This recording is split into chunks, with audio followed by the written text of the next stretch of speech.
할렐루야, 반갑습니다. 오늘 말씀은 책은 마음의 양식, 하나님의 말씀은 영의 양식, 은혜는 영의 양식, 이런 말씀으로 요한복음 4장 31절부터 말씀 나누겠습니다.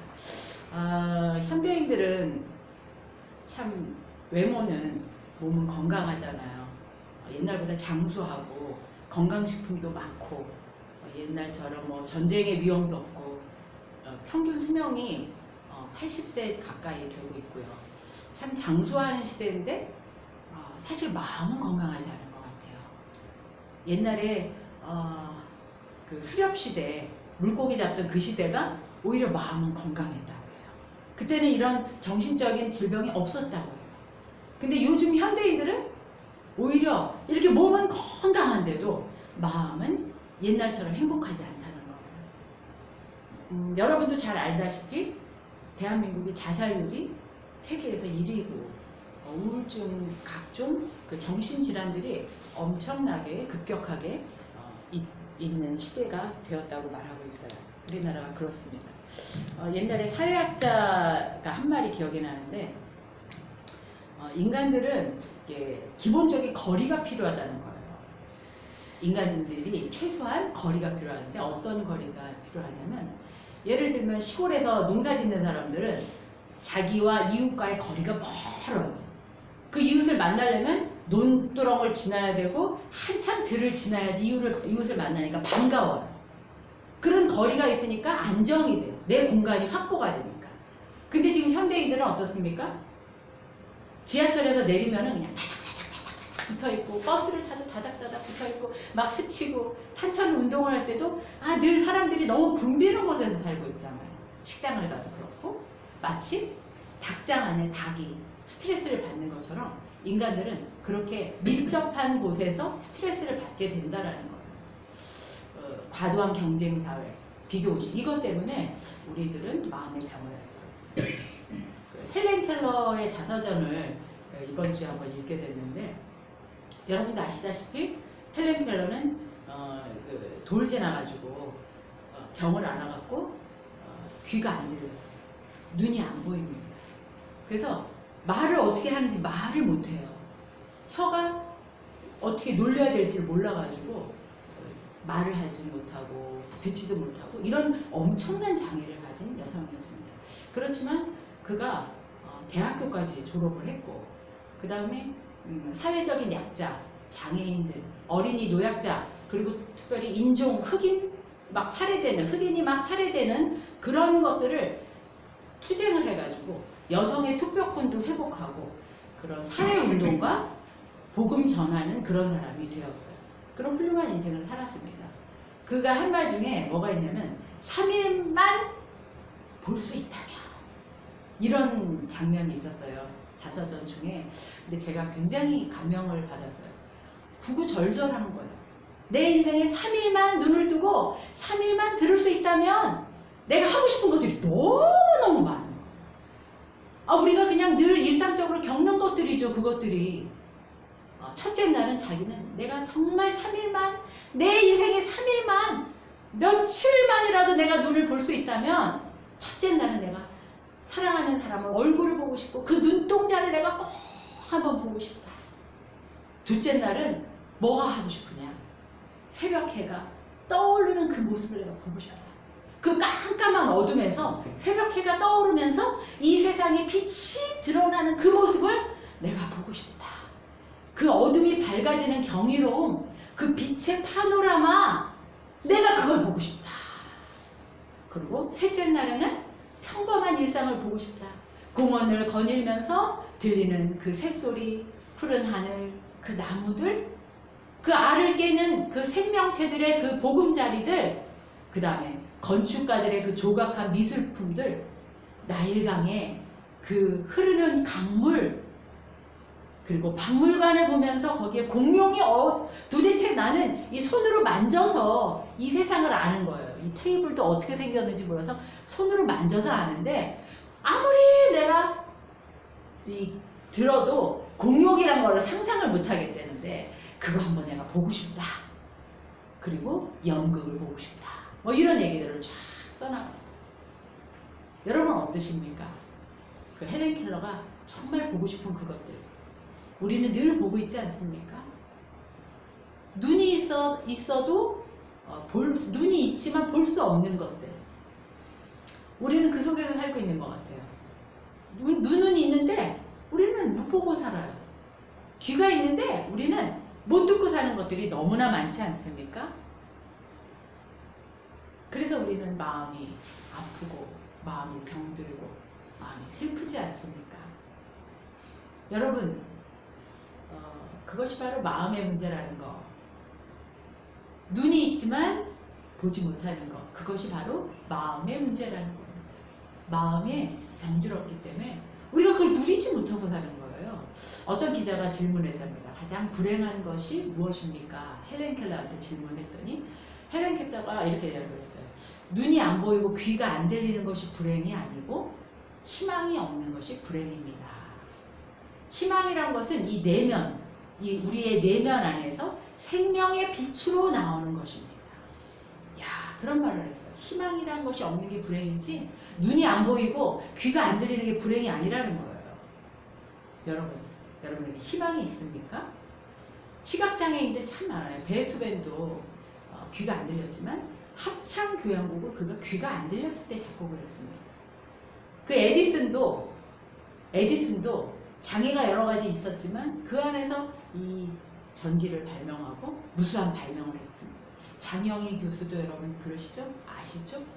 이런 사람들을 다 볼 때 육체가 병든 것보다 마음에 병든 것이 더 큰 파멸이구나 라는 생각이 들었어요. 마음의 병은 어디서 오냐? 잘못된 생각에서 온다고 현대 그 심리학자들이 얘기하고 있어요. 예를 들면 불안장애라는 질병이 있어요. 뭐 우울증, 뭐 강박증, 뭐 공황장애, 뭐 여러 가지 정신적인 또 뭐가 있죠? 그 조울증, 또 뭐 조현병, 뭐 엄청나게 병들이 많잖아요. 그 중에서 불안장애라는 질병을 예로 들면은 그 불안장애는 어떻게 그 잘못된 생각에서 그런 장애가 나오는 거예요. 예를 들면 뭐냐면 남자는 평생 3번만 울어야 된다. 이런 생각을 갖고 있는 사람. 그러면 어떠냐면 남자는 약한 모습을 보이면 안 돼요. 그러다 보니까 늘 얼마나 힘들겠어요. 마음이. 울고 싶어도 울지도 못하고 자기를 늘 자학하고 넌 이렇게 찌질한 놈이야. 너는 눈물을 흘리면 안 돼. 이런 잘못된 왜곡된 생각 때문에 마음에 질병이 온다라는 거예요. 그래서 이 불안장애가 온다라는 겁니다. 그래서 인지치료자들은 어떻게 하냐면 교정된 생각을 갖게 하는 거예요.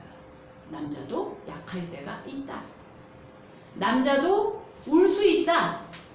남자도 겁을 먹을 수가 있고 불안할 수 있다. 긴장할 수 있다. 이렇게 인지치료자 상담자가 얘기해 주는 거예요. 그럼 이 사람이 남자는 절대 안 된다라는 그 생각을 고치면서 마음이 편해지는 거예요. 자기의 그 불안함을 인정하는 거예요. 나는 불안할 수 있고 눈물을 흘릴 수 있고 남자지만 약할 수 있다. 그게 무슨 이상한 일입니까? 남자는 남자는 그 컴퓨터인가요?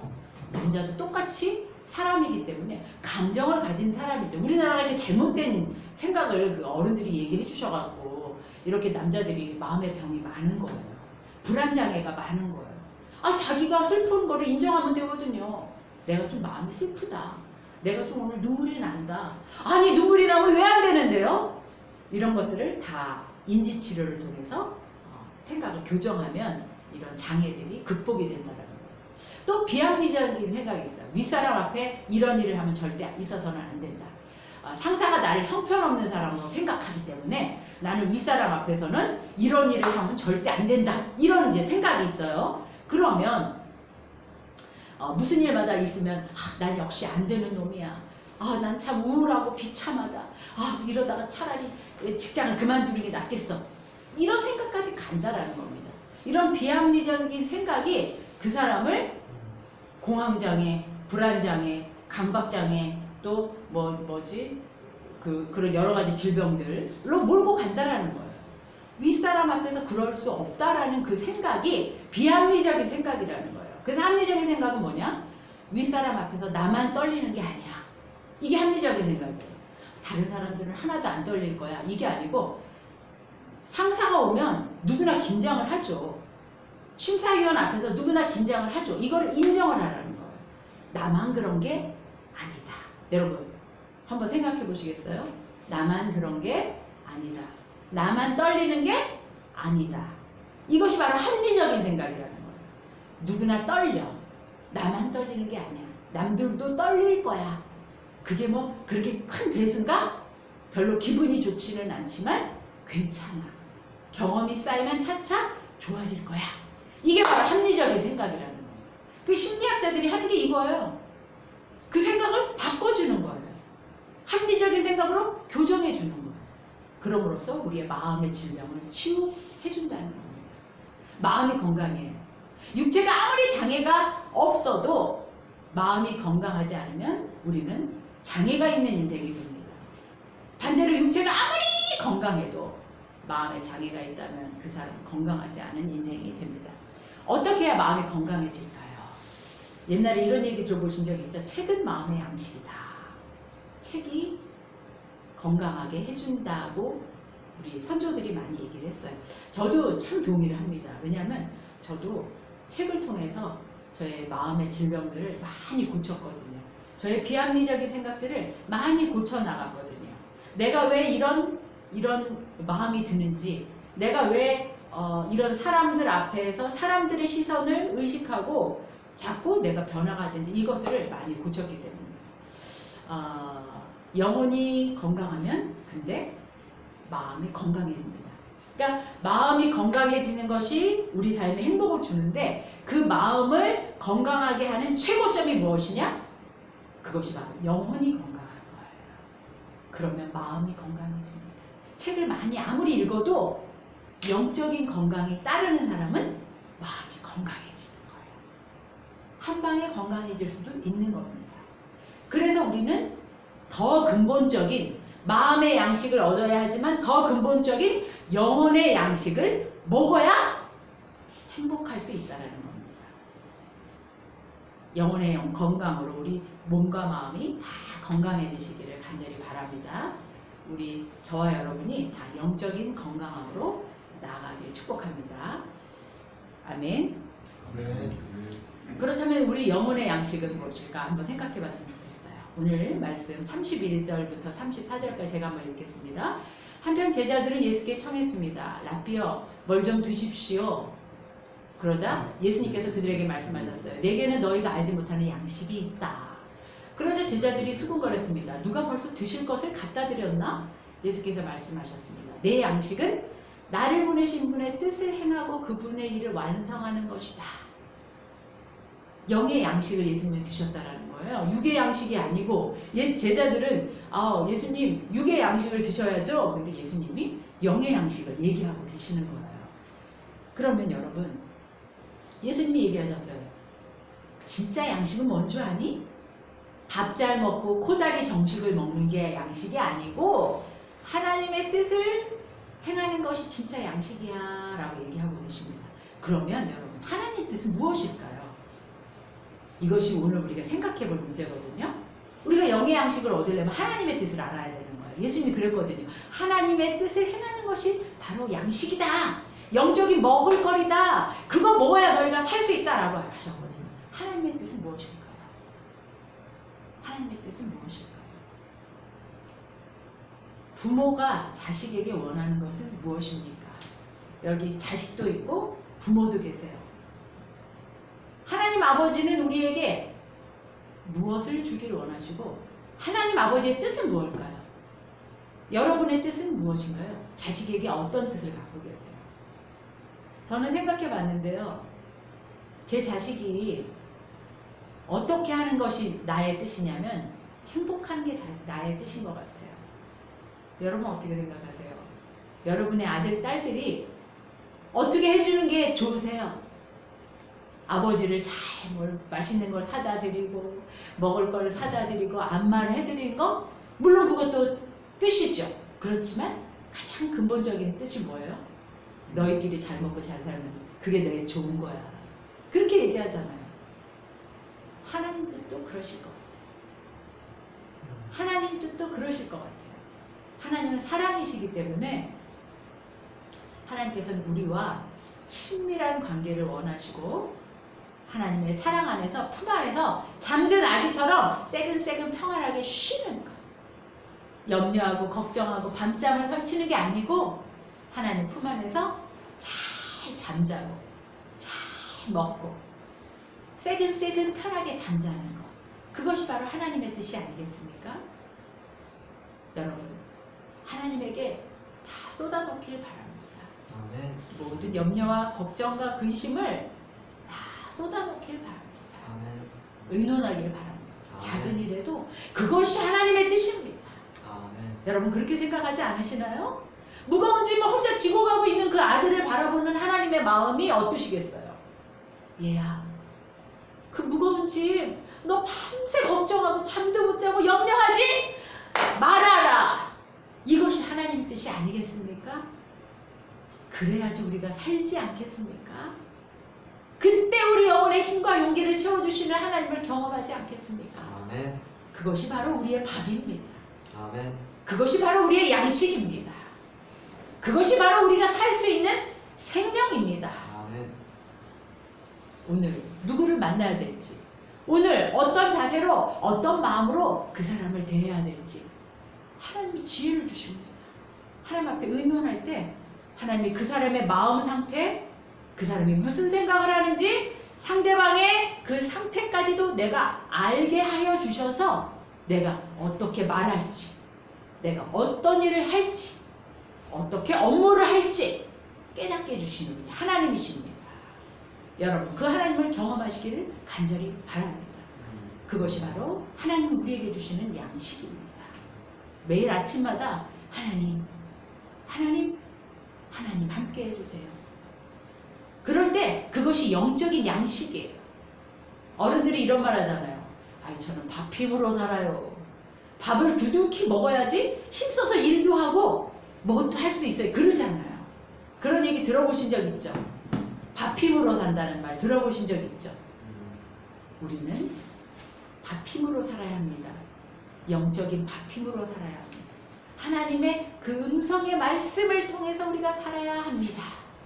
신명기 8장 3절 다 같이 한번 읽어볼까요? 시작. 그분이 너희를 다주시고 배고프게 하셔서 너희나 그 조상들이 전혀 알지 못했던 만나로 먹이신 것은 너희로 전하게 돼 사람이 빵으로만 사는 것이 아니라 여호와의 입에서 나오는 모든 말씀으로 사는 것임을 가르쳐 주시는 것이었다.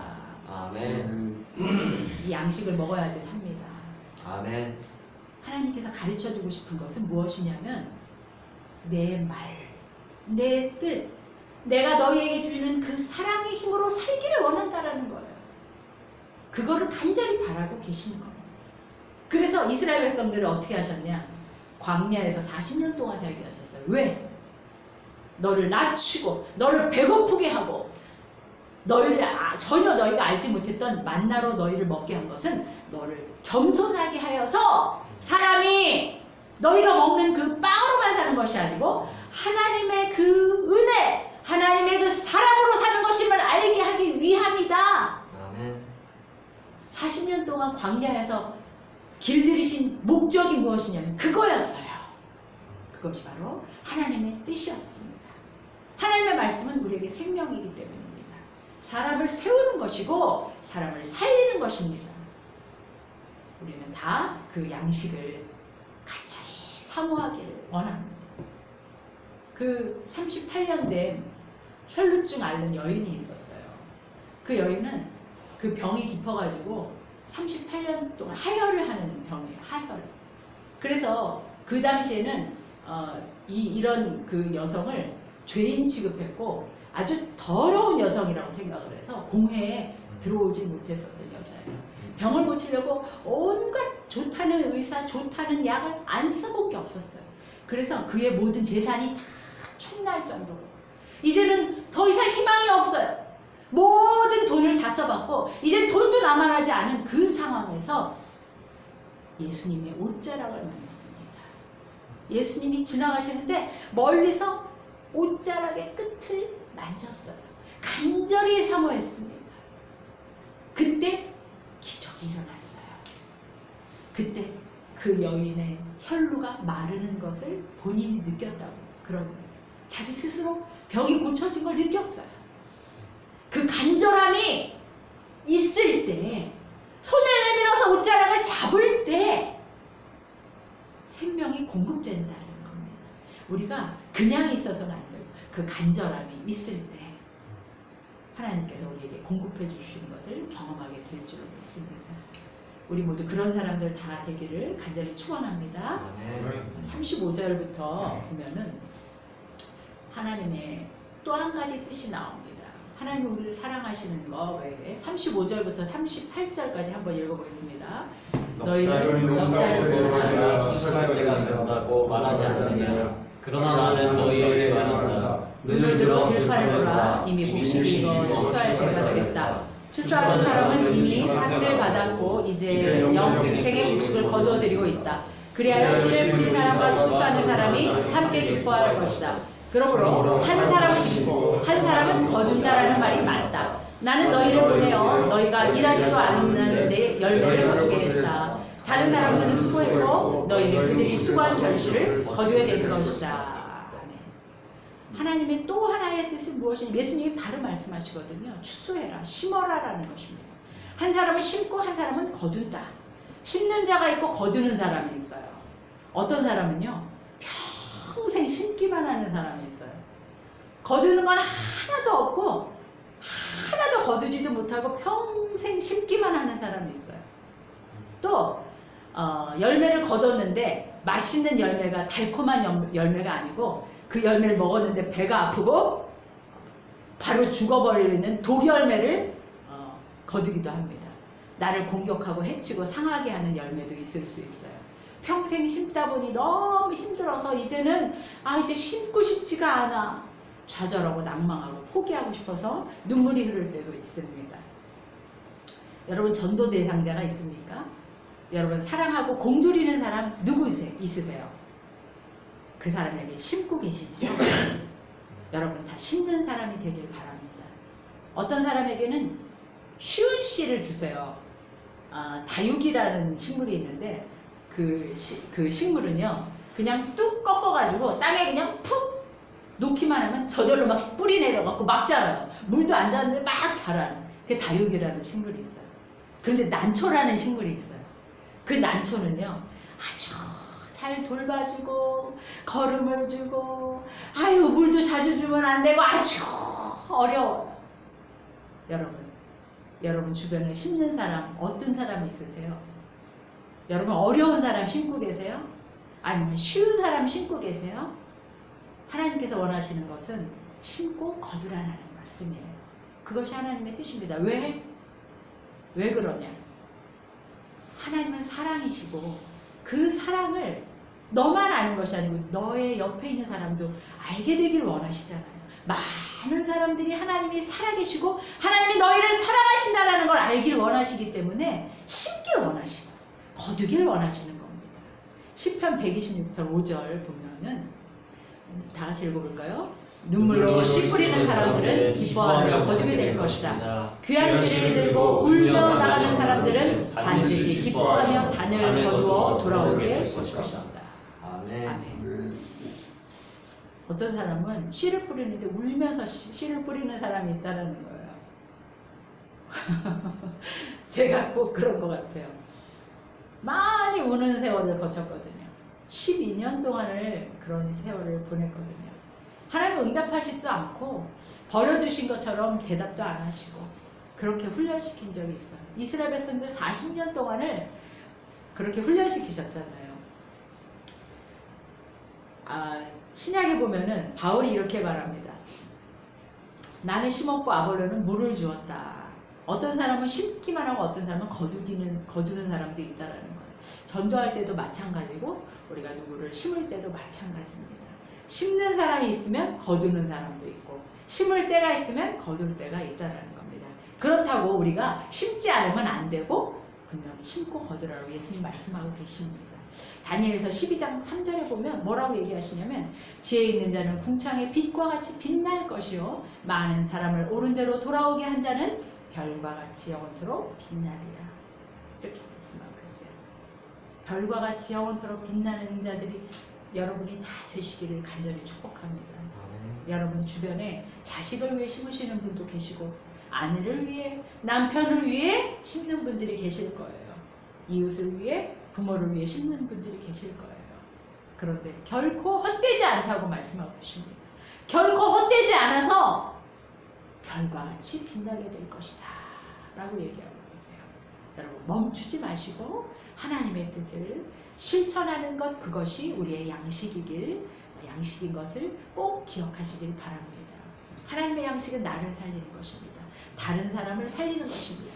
하나님의 양식을 먹으면 억눌렸던 내 삶이 풀어지고 내 억눌렸던 아픔이 치유가 되고 회복이 되는 것입니다. 실패해서 주눅 들어 가지고 남의 눈치만 보고 그렇게 살았던 그 사람이 원상 회복이 된다는 거예요. 원상 복귀가 되는 것입니다. 사마리아 여인도 치유되고 회복되었잖아요. 39절부터 42절까지 제가 읽겠습니다. 그 마을에 사는 많은 사마리아 사람들은 여인이 그분이 내 과거를 모두 말해준 사람이다 라고 증거했기 때문에 예수를 믿었습니다. 그래서 사마리아 사람들은 예수께 나와 그들과 함께 머물 것을 청했습니다. 우리와 함께 머물러 주세요 하고 청했어요. 예수께서는 그곳에 이틀 동안 그래서 머물게 되었어요. 그래서 그 사마리아 여인이 동네 사람들 다 끌어모아가지고 많은 사람들이 예수님의 말씀을 듣고 아, 이분이 그렇게 우리가 기다렸던 메시아구나, 그리스도구나 라는 걸 알게 되었어요. 사람들이 그래서 그때 여인에게 말했습니다.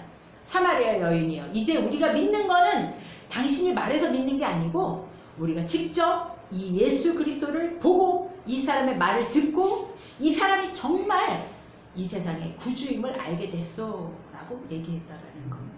여기서 우리가 기억해야 될 것은 사마리아 여인이 낮에 12시에 물들어왔잖아요. 창피해서 아무도 안 만나려고 왔잖아요. 그런데 예수님을 만나고 나서 치유 회복되고 났더니 어땠냐면 동네방네에 떠드는 여인이 됐다라는 거예요. 내 과거, 그 과거를 다 말한 사람이 여기 나타났습니다. 수치스러워, 부끄러워, 은폐해야 했던 그 과거, 여러분도 다 있으시지 않나요? 근데 괜찮아졌어요. 그 부끄러운 것이 괜찮아졌어요. 하나도 수치스럽지가 않아졌어요. 아멘. 예전에 사람들이 나를 어떻게 볼까? 나 이렇게 자격지심이 많아가지고 나 이렇게 연약한 자고 나 이렇게 바보 같은 자고 이렇게 생각한 이 부끄러운 수치당함이 다 치유가 돼가지고 괜찮아졌어요. 떳떳한 사람이 되었다라는 겁니다. 왜? 나를 창조하신 하나님께서 나를 괜찮다고 하셨는데 나를 사랑해 주셨고 있는 모습 그대로 안아주셨기 때문에, 인정해 주셨기 때문에 다 회복되었다라는 겁니다. 나의 치부가 다 드러나도 괜찮아. 다른 사람 말에 신경 쓰지 않아도 괜찮아. 나의 치부를 가리기 위해서 완벽하려고 무장했던 그 모든 것 이제 가리지 않아도 괜찮아. 높이 방어벽을 높이 쌓아가지고 어떤 공격에도 다 막아낼 완벽한 사람이 되려고 했던 것 괜찮아. 나의 자존심을 강하게 이를 악물고 내 자존심을 내세우려고 했던 그 모든 것들, 그것들이 사실은 열등감이지 않습니까? 그것이 와르르르 무너지는 여러분 다 되시길 바랍니다. 예수님을 만나고 그 모든 부끄러움과 창피한 것들이 다 허물어지길 간절히 바랍니다. 그것이 바로 예수님을 만난 사람의 치유와 회복입니다. 자신을 허물어야 비로소 다른 사람과 편안하게 소통할 수 있어요. 내 치부가 다 드러나도 괜찮을 때 상대방도 편해지는 겁니다. 상대방이 아유 저 사람이 방어하고 괜찮다라고 얘기하고 완벽하려고 하면 옆에 못 가요. 옆에 못 있어요. 아유 답답해서 어떻게 그런 사람하고 사람 냄새가 하나도 안 나잖아요. 그런 사람하고 어떻게 행복하고 편하겠어요? 내 치부가 드러나도 괜찮습니다. 그런 여러분이 다 되기를 축원합니다. 아멘. 여호수아 5장 9절에 보면 그때 여호와께서 여호수아에게 말씀하셨습니다. 오늘 내가 너희에게 이집트의 수치를 굴러내버렸다. 그리하여 그곳 이름이 오늘날까지 길갈이라고 부르게 되었다. 길갈이 무엇이냐? 수치가 굴러갔다라는 거예요. 이집트에서 종살이했던 그 노예 생활했던 그 종놈들, 그 죄패, 그것들이 이제 다 굴러가 버렸다라는 거예요. 너의 모든 수치가 떠나갈지어다. 떠나갈지어다. 여러분 안에 있는 모든 수치, 모든 부끄러움이 예수의 이름에 다 떠나가길 축원합니다. 아멘. 무슨 수치를 당했습니까? 어떤 아픔에 눈물을 흘리셨습니까? 그 부끄러움이 다 굴러가 버리길 바랍니다. 왜냐하면 하나님 나의 정체성을 회복시키기 때문입니다. Made in God. 우리는 하나하나가 하나님의 작품이기 때문입니다. 전 세계 75억 인구 중에 똑같은 사람이 있는 줄 아세요? 쌍둥이도 다르다고 합니다. 아멘. 하나님의 작품은 75억 종류예요. 여러분, Made in God. 우리의 상표입니다. 하나님이 우리를 만드셨어요. 아멘. 육의 것을 심는 것을 멈추시기 바랍니다. 아멘. 육의 것을 심는 것을 멈추시기 바랍니다. 영의 것을 심기를 간절히 축복합니다. 아멘. 영의 것을 거두게 될 것입니다. 영의 양식으로 배부르시기 바랍니다. 더 이상 목마르지 않기를 바랍니다. 죽지 않고 살아나길 간절히 바랍니다. 기도하시겠습니다. 거룩하신 주님 감사합니다. 오늘 목마르지 않은 그 사마리아 여인의 그 여인을 만나서 주님께서 말씀하셔서 생명의 양식을 알려주신 것을 저희가 듣고 배웠습니다. 하나님 영의 양식을 공급하여 주시길 원합니다. 생명의 양식을 공급해 주시길 원합니다. 하나님의 뜻을 우리 가운데 이루어 주시길 원합니다. 주님을 사모하길 원하오니 이끌어 주시옵소서. 모든 수치가 굴러가게 하여 주시옵소서. 모든 것이 회복되게 하여 주시옵소서. 하나님의 것으로 채워 주시옵소서. 영의 것으로 우리의 양식이 되게 축복해 주시옵소서. 주의 백성들 이 자리에 모였사오니 주의 은혜를 베풀어 주시고 주의 사랑을 부어 주시옵소서. 이 모든 말씀 예수님의 이름으로 기도했습니다. 아멘.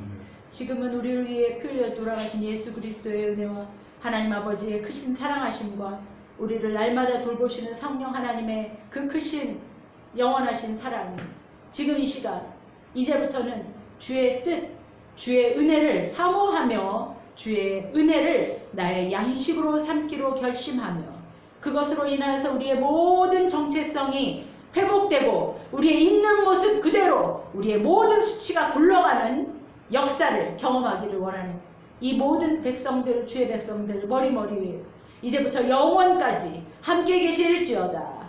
아멘. 아멘. 아멘. 감사합니다.